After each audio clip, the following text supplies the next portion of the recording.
سیدہ فاطمۃ الزہرا رضی اللہ تعالیٰ عنہا کی وفات کے بعد مولا علی نے ان کی وصیت کے مطابق دوسری شادی کی۔ حسن حسین زینب ابھی چھوٹے تھے۔ آپ نے سیدنا عقیل کو رشتہ دیکھنے کے لیے کہا تو کلبسی بنو کلاب کے قبیلے کا انتخاب ہوا۔ سیدنا علی کی خواہش تھی کہ کوئی ایسی خاتون ہو جو شجاعت، سخاوت اور اثار کی خصوصیات سے مالا مال ہو۔ بنو کلاب کی خاتون فاطمہ بنت حزم کے گھر رشتہ بھیجا تو سردار حزم اپنی بیوی کے پاس گئے اور پوچھا کہ سیدنا علی کا بیٹی فاطمہ کے لیے رشتہ آیا ہے، کیا آپ نے اپنی بیٹی کی ایسی تربیت کی جو نبی کے خاندان میں بیاہی جا سکے؟ رشتہ قبول ہوتا ہے تو فاطمہ بنت حزم سیدہ ام البنین سیدنا علی کے گھر جاتی ہیں تو سیدنا حسن حسین اور زینب کو گلے لگا لیتی ہیں۔ سیدنا علی سے درخواست کرتی ہیں کہ ان بچوں کے سامنے آپ مجھے کبھی فاطمہ مت کہیے گا، انہیں اس سے ان کی ماں یاد آئے گی۔ میں اس گھر میں ان کی ماں بن کر نہیں آئی بلکہ کنیز بن کر آئی ہوں۔ میرا یہ مقام نہیں کہ ان کے ماں کی جگہ لے سکوں۔ اس کے بعد آپ نے انہیں بیٹا نہیں کہا بلکہ ہمیشہ مولا کہتی رہی۔ ان کے 4 بیٹے ہوئے، اس لیے انہیں ام البنین بھی کہتے ہیں، مطلب بیٹوں کی ماں۔ اپنے بیٹوں کو ہمیشہ حسن حسین علی کی صرف اطاعت کا حکم دیا، ادب سکھایا اور کہا جو وہ کہیں بس حکم بجا لانا ہے، بحث نہیں کرنی۔ یہ اہل بیت ہیں، ہم ان کے نوکر ہیں۔ 4 بیٹوں میں عباس ابن علی، عبداللہ ابن علی، جعفر ابن علی اور عثمان ابن علی تھے۔ سیدنا عباس علیہ السلام لشکر حسین کے سپہ سالار بھی رہے۔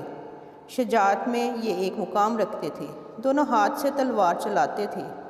جنگ صفین میں سیدنا علی نے ان کو بھیجا تو محمد بن حنفیہ کہتے کہ مولا آپ صرف عباس کو کیوں آگے بھیجتے ہیں؟ تو سیدنا عباس کہنے لگے حسن حسین میرے ابا کی آنکھیں ہیں اور میں ان کا بازو، اور بازو ہمیشہ آنکھوں کی حفاظت کرتے ہیں۔ حالانکہ عمر میں حسن و حسین سے چھوٹے تھے۔ مطلب یہ کہ سوال بھی نہیں بنتا، ماں کی تربیت ہر مقام پر جھلکتی تھی۔ واقعہ کربلا میں جب ایک ایک کر کے لشکر حسین کے سپاہی شہید ہوتے گئے تو سیدنا عباس نے مولا حسین سے درخواست کی کہ مجھے جانے دیں۔ سیدنا حسین ان سے تلواریں لے لیتے ہیں کہ بس عباس تم پانی لے آؤ۔ آپ پانی لے جاتے ہیں تو یزیدی لشکر ان پر حملہ کر دیتا ہے، دونوں بازو کاٹ دیے جاتے ہیں۔ وہی جنہوں نے حسین کی حفاظت کرنی تھی، گھٹنے میں تیر لگتا ہے، حسین علی مقام کی آنکھیں بھر آتی ہیں۔ سیدنا عباس مولا حسین سے درخواست کرتے ہیں کہ میرے گھٹنے سے تیر نکال دیں، اور کہتے ہیں کہ مولا میری والدہ سے کہہ دیجئے گا کہ عباس کے دونوں بازو نہیں تھے، اس لیے صرف آپ کو تیر نکالنے کا کہا۔